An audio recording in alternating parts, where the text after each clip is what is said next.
Assalamualaikum warahmatullahi wabarakatuh. Berjumpa lagi dengan Dokter Akal News ya, channel portal berita yang menyajikan informasi seputar dunia debat lintas agama secara tepat, cepat, akurat, dan terpercaya.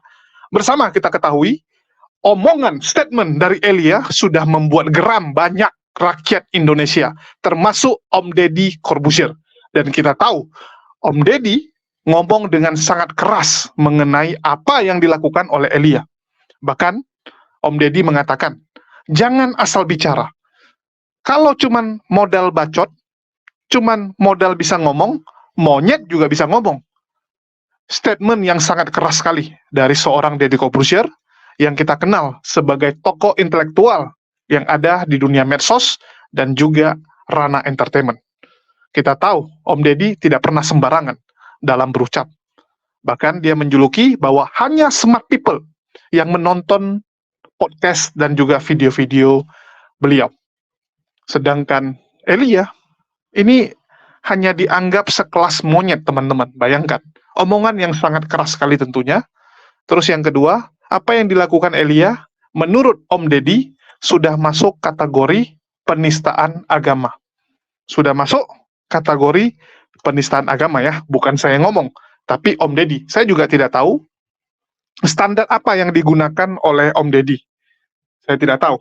Tetapi yang pasti statement tersebut keluar dari mulut Om Deddy dan ini bukan statement main-main, teman-teman. Bukan statement main-main. Bahkan video Om Deddy yang mengatakan bahwa mereka berdua ini sudah melakukan penistaan agama dan bangsa, itu ditonton sampai 3 juta orang dalam waktu 2 hari. Bayangkan. Ini sangat besar, teman-teman. Mungkin saya tunjukkan ya. Ini channelnya Deddy Corbuzier. Kalian bisa lihat. Bahkan membahas KPK 1,6 juta. Ini 4,1 juta. Ya, ini ya, heboh hasil pemilu sudah ada hari ini 1,4 juta. Hasil pemilu dengan bintang-bintang besar yang diundang, ya, Effendi Ghazali. Ya. Terus kalian bisa lihat yang video-video yang lain itu juga cuman berapa orang nih? Cuman berapa? Bahkan duta besar Palestina itu 2,3 juta. Coba kalian bandingkan, 3,1 juta dalam 2 hari. Dan ini akan terus bertambah. Akan terus bertambah. Artinya satu hari 1,5 juta orang menonton. Satu hari 1,5 juta orang. Bayangkan. Ini jadi bola yang sangat panas tentunya. Dan terbukti ya, seperti yang sudah saya prediksi, sudah saya sampaikan, bahwa begitu Om Deddy bahas, maka ini akan langsung viral. Ya, kalian bisa lihat berita-berita nasional sudah membahas hal tersebut ya. Profil Elia Miron, perempuan yang dituding Deddy Corbuzier bakal memecah bangsa. Ini saya agak lawak ini teman-teman ya. Saya nggak tahu ini redakturnya ini gimana ini dan yang menulis ini gimana ini. Ini Ismail yang menulis. Perempuan yang dituding, sejak kapan dia perempuan? Padahal Om Deddy sudah katakan dia pun ya, terkecoh sehingga dia nyuruh timnya untuk mencari tahu dan ternyata laki-laki. Ya, jadi ini laki-laki, jangan dibilang perempuan. Ini kacau kali juga ini. Ya, terus ini juga nih. TikToker Elia Miron disebut nistakan Islam. Deddy Corbuzier pahami, jangan asal bicara. Monyet juga bicara. TV One teman-teman. Ya, bukan kaleng-kaleng. Viva News. Deddy Corbuzier geram tanggapi konten Elia Miron yang dituding menistakan agama. Fokusnya hanya kepada Elia Miron kalau kalian lihat.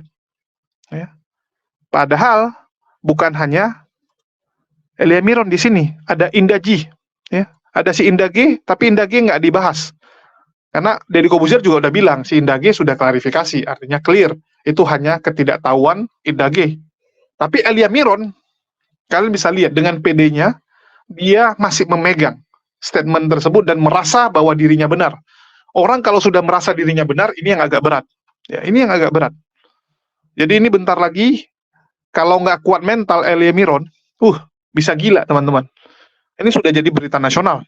Dan saya yakin orang tuanya juga pasti udah komat kamit ya, sudah marah-marah. Pasti keluarganya juga sudah mempertanyakan hal tersebut. Kenapa kamu membuat masalah, membuat kegaduhan? Tetangganya pasti tahu kan, Elia Miron itu siapa, tinggal di mana. Dan ini sudah mulai nih. Sudah mulai ketahuan Elia Miron itu siapa. Jadi Elia Miron ini dikenal juga dengan nama Elia Hathaway. Dan dia bukan berumur 19 tahun seperti yang dibilang oleh Polycarpus lain. Memang wajahnya masih kayak anak muda, masih kayak baby face banget. Tapi umurnya ternyata sudah 29 tahun ya. 29 tahun. Elia lahir di Jakarta tanggal 29 Oktober tahun 1994. Terus jenis kelaminnya laki-laki dan statusnya lajang. Ya, dia berumur 29 tahun, lahir dari orang tua yang menikah beda agama. Tapi bukan Kristen dan Islam ya, tetapi Kristen dan Yahudi. Wow, luar biasa ya. Jadi ini satu hal yang teman-teman harus tahu. Ayah dari Elia itu Kristen, sedangkan ibunya Yahudi. Ya, Yahudi. Pendidikan dari Elia sendiri itu menempuh di sekolah Kristen dan sinagog Lewis. Setelah lulus SMA pada tahun 2012 ya, dia melanjutkan kuliah di UI jurusan sastra Inggris serta meraih gelar master teologi. Jadi dia juga menempuh sekolah tinggi teologi selain sastra Inggris di Universitas Indonesia. Jadi seperti itu. Itulah kenapa kita bisa lihat cara ngomong Elia itu cukup rapi ya. Karena memang dia ini belajar. Dan kita bisa lihat memang Elia ini bisa dijual gitu. Beda dengan kalau diundang Sob Katul, Kiamat, psikopat ya, dan sebagainya. Nggak mungkin gitu kan. Kasar sekali. Bahkan orang Kristen juga pasti tidak setuju. Agama mereka diwakili oleh penghujat. Beda dengan Elia yang karakternya itu dibuat lembut. Memang sudah dari awalnya di-create lembut, kan seperti itu. Jadi ngeri nih teman-teman. Dan kita bisa lihat bahwa Elia ini sekarang menjadi sorotan dan akan makin banyak. Akan makin banyak informasi-informasi yang bisa kita dapatkan mengenai Elia ini. Ya, akan makin banyak. Apalagi ini sudah jadi berita nasional, bukan hanya TV One, ya, bukan hanya FIFA, tapi berita-berita lain juga sudah tayangkan. Ini saya cuma ambil beberapa saja. Dan kalian sudah bisa melihat wajah Elia di TV, teman-teman. Selamat ya. Jadi bukan hanya Luga yang masuk TV, tapi Elia juga udah masuk. Jadi Luga nggak bisa bangga ya. Luga jangan selalu bangga bilang, wah saya sudah masuk TV. Elia sudah masuk TV juga. Kosman juga sudah masuk TV. Paul Jang juga. Saipudin apalagi. Ya. Jadi mereka imbang nih, menyusul nih ya. Elia menyusul senior-seniornya seperti Paul Jang, Kosman bin Sunet, dan pendeta Bulukusuntur, Saipudin Ibrahim, ya, si Bulukusuntur. Dan kalian bisa lihat viralnya video seorang TikToker bernama Elia Miron yang diduga, ya sekali lagi, diduga melakukan penistaan terhadap Islam, ditanggapi pula oleh Deddy Corbuzier.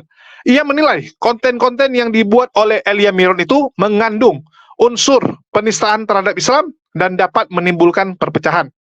Deddy Corbuzier menilai apa yang dilakukan oleh Elia Miron itu dapat memecah belah karena membandingkan keyakinan seseorang. Ia mengaku kesal dengan konten-konten yang dibuat oleh Elia Miron. Bahkan Deddy merasa bahwa TikToker tersebut tak pantas untuk membanding-bandingkan agama.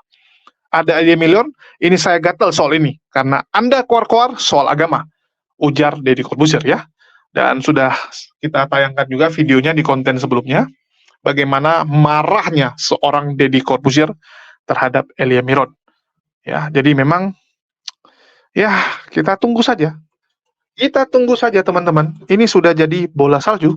Sudah jadi bola salju. Dan dari Elia mungkin akan terungkap para Polycarpus lainnya. Ini yang kita harap. Nanti akan terbongkar kan? Karena kan selama ini yang dibanggakan sama Elia itu adalah kelompok mereka yang bernama Apologet Kristen kan gitu. Dia bilang dia bersama Sofiatul. Nah, seru itu. Dia bilang dia tergabung di grup Apologet Kristen yang di dalamnya ada Sofiatul. Nama Sofiatul disebut saat dia diundang sama Dr. Richard. Nanti kan dicek Sofiatul tuh seperti apa. Wah, ternyata Sofiatul adalah penghujat yang luar biasa kan begitu. Nah, di sini akan makin terang benderang dan orang-orang Kristen yang ada di Indonesia akan sadar bahwa selama ini kenapa umat muslim pandangannya jadi negatif? pandangannya jadi sinis kepada orang-orang Kristen. Ternyata banyaknya Polycarpus yang menjual agama Kristen di ranah media sosial. Jadi ini bagus untuk edukasi, supaya masyarakat Indonesia tahu apa yang terjadi. Ternyata yang jadi biang kerok, pandangan negatif umat muslim adalah Polycarpus. Untuk itu, mari kita lawan Polycarpus. Kan gitu. Supaya pemerintah ikut mengambil bagian melawan para bajingan-bajingan ini ya, saya sebut bajingan aja langsung, yang merusak ketertiban dan merusak toleransi di Indonesia. Jadi, dengan adanya berita ini, saya yakin, ya, saya sangat yakin, pemerintah dan juga para petinggi dari kekristenan pasti akan speak up, pasti akan angkat suara untuk melawan para Polycarpus ini. Jadi makin jelas kan, musuh kita siapa? Kalau selama ini kan mereka bersembunyi, menggunakan nama Kristen. Selama ini Kristen dijadikan tameng. Begitu ini terang benderang, orang Kristen juga pasti nggak mau kan?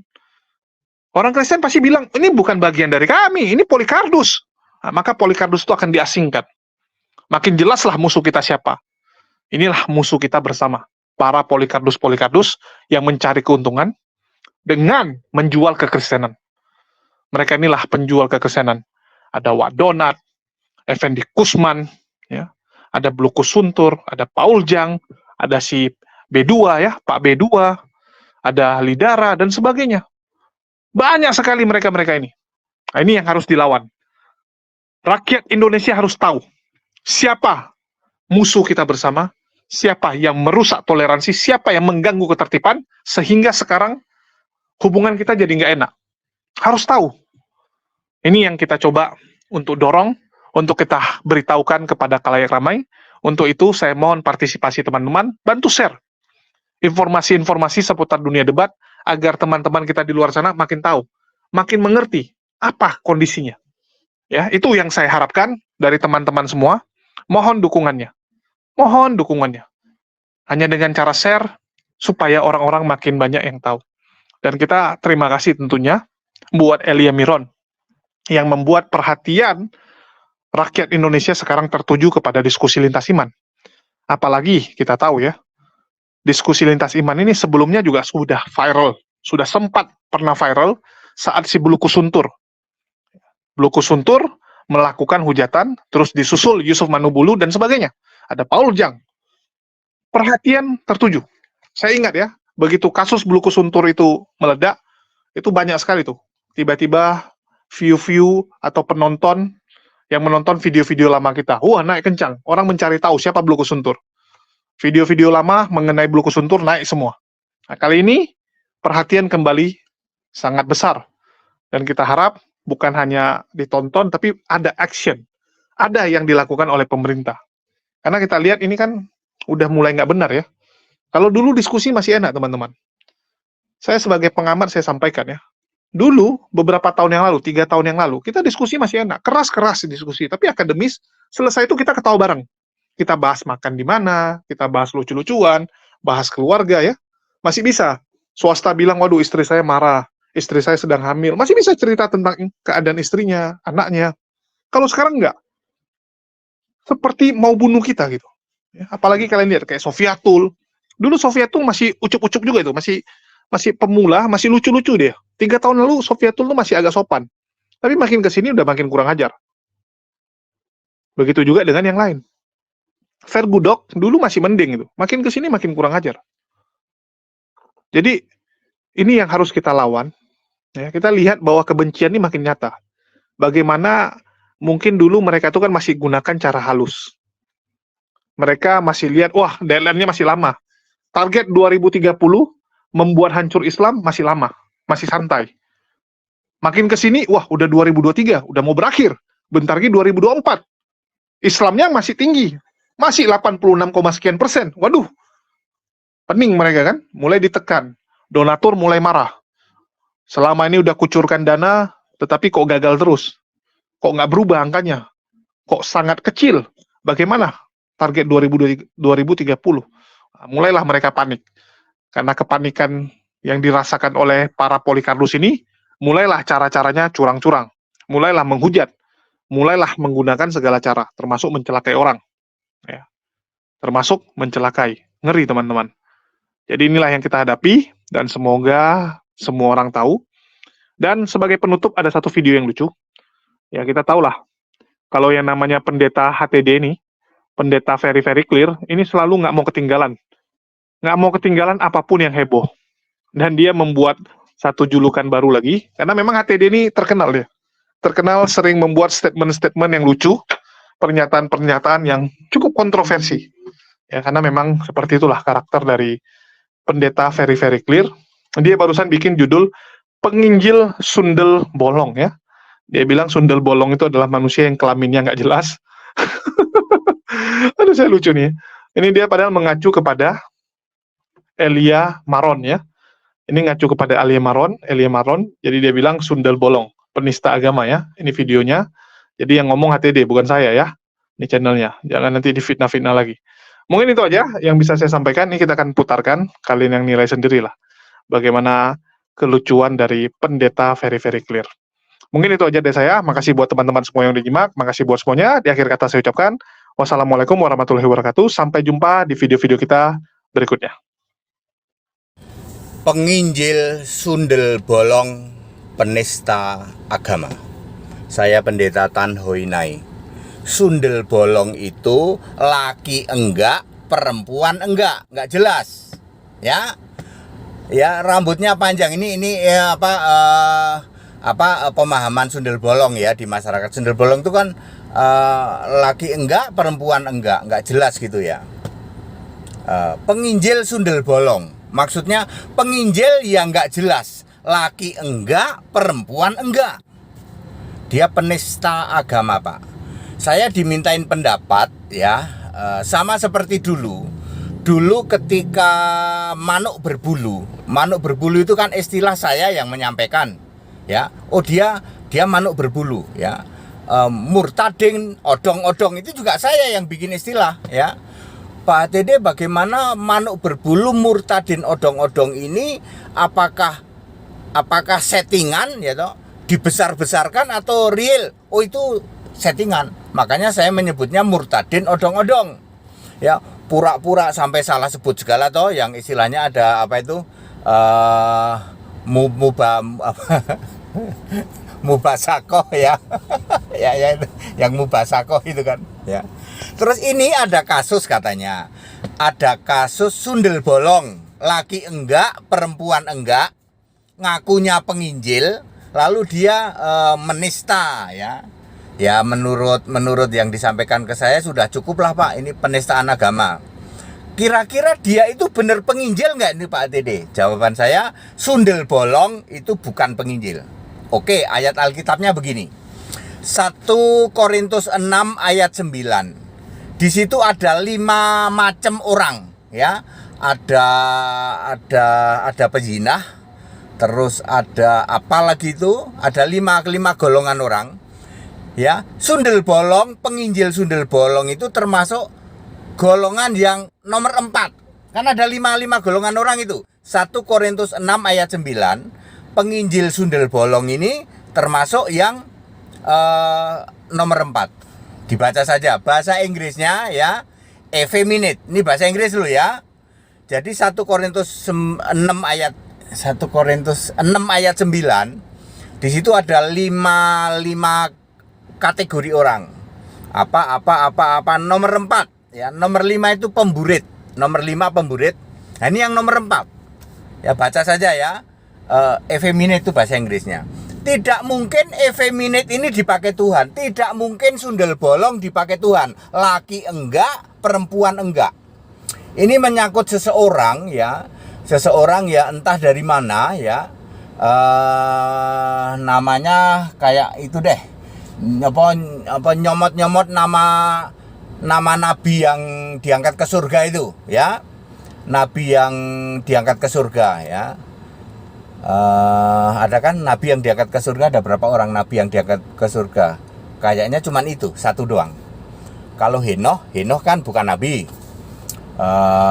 Paulus, tapi kan balik lagi kalau Paulus.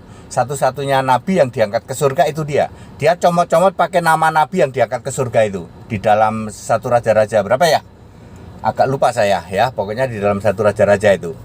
11 ayat 1 kalau tidak salah, atau 12 ayat 1. Ya, dia comot-comot nabi itu lalu diperkarakan karena penistaan agama. Saya dimintain pendapat. Saya menyebutnya sebagai penginjil sundel bolong.